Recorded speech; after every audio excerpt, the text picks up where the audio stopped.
কিছু একটা বাহানা ঠিকই করবি।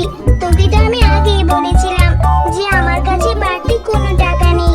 ঠিক আছে চল, এত করে যেহেতু বলছিস, দেখি বাঘ মামা বাকিতে কিছু লিচু দেয় কিনা।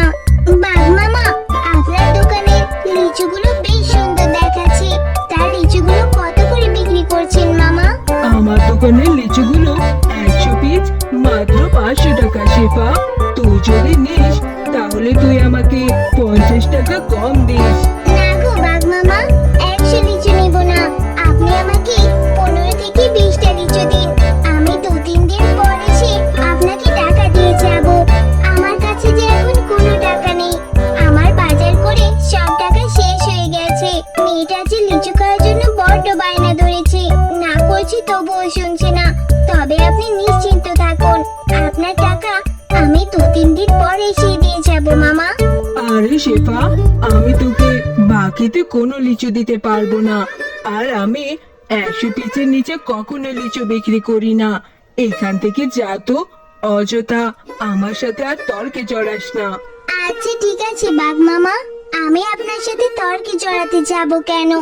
আপনার জিনিস আপনি না দিলে তো আমার কোনো জোর নেই। তবে আপনারা বড় অকৃতজ্ঞ।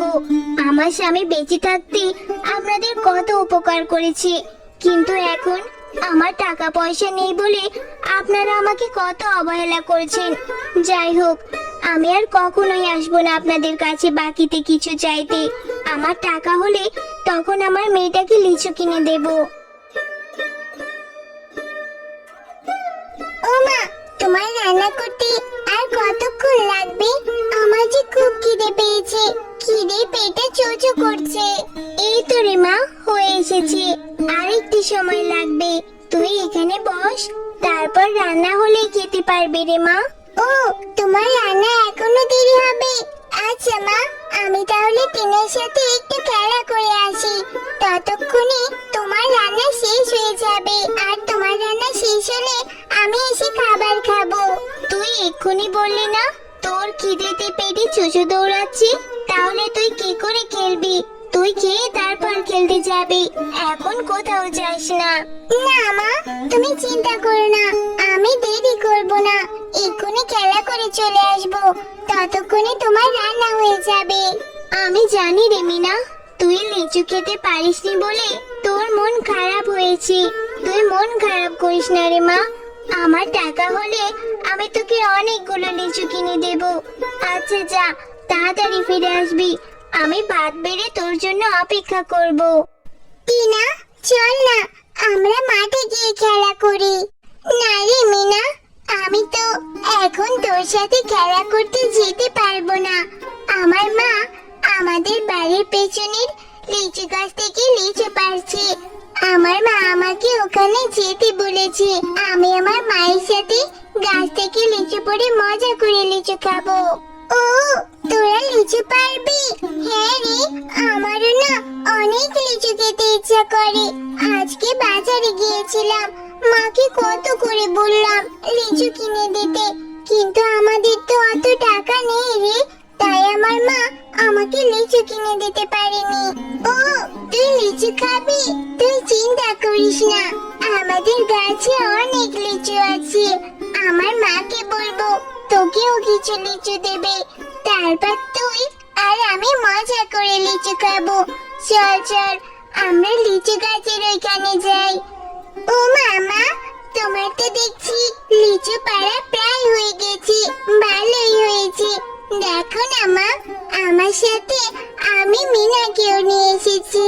জানো মা, মিনা নাকি খুব লিচু খেতে ইচ্ছে করছে। ওর মায়ের টাকা নেই বলে ও লিচু কিনে খেতে পারেনি। তুমি মিনাকে কিছু লিচু দাও না মা। আরে টিনা, তুই আবার এই গরিবটাকে সাথে নিয়ে এলি কেন? তোকে তো একাই আসতে বলেছিলাম, এই ছোট লোকটাকে সাথে নিয়ে এসেছিস। এখন আবার একে লিচু দিতে হবে। লিচুর অনেক দাম, একে কি করে লিচু দেব? ও মা, তুমি এভাবে কেন কথা বলছো?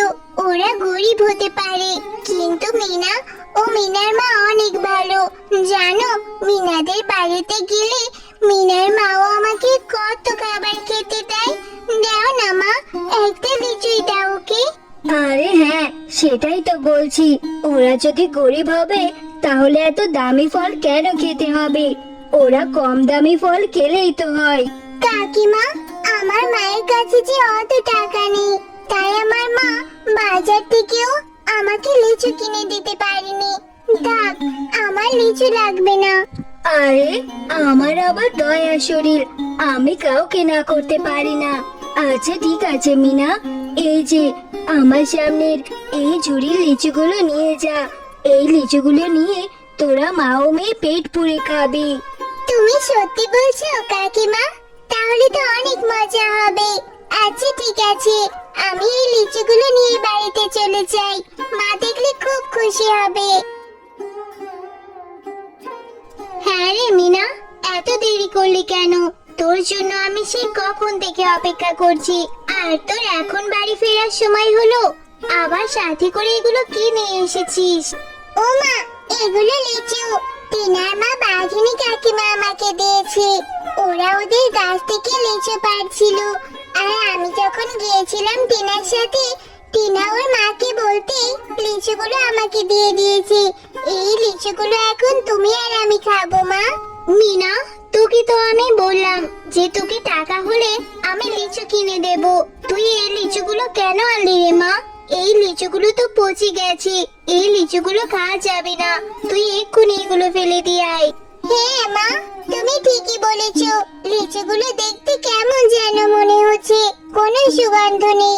আমি এক্ষুনি ফেলে দিচ্ছি। এরপর মিনা লিচুগুলো নিয়ে তাদের বাড়ির পাশের পুকুরে ফেলে দেয়। কি রে মিনা, লিচুগুলো ফেলে দিয়েছিস বলে এখনো মন খারাপ হচ্ছে?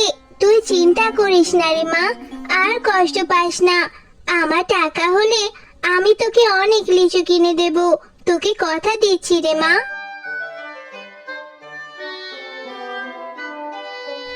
মা দেখো দেখো, পুকুরে কত বড় একটা লিচুর গাছ হয়েছে। কালকে যে পচা লিচুগুলো ফেলে দিয়েছিলাম, ওই লিচুগুলো থেকেই মনে হয় এত বড় লিচুর গাছ হয়েছে। মিনা, আমি জাদু লিচু গাছ। তোমরা মা ও মেয়ে অনেক ভালো।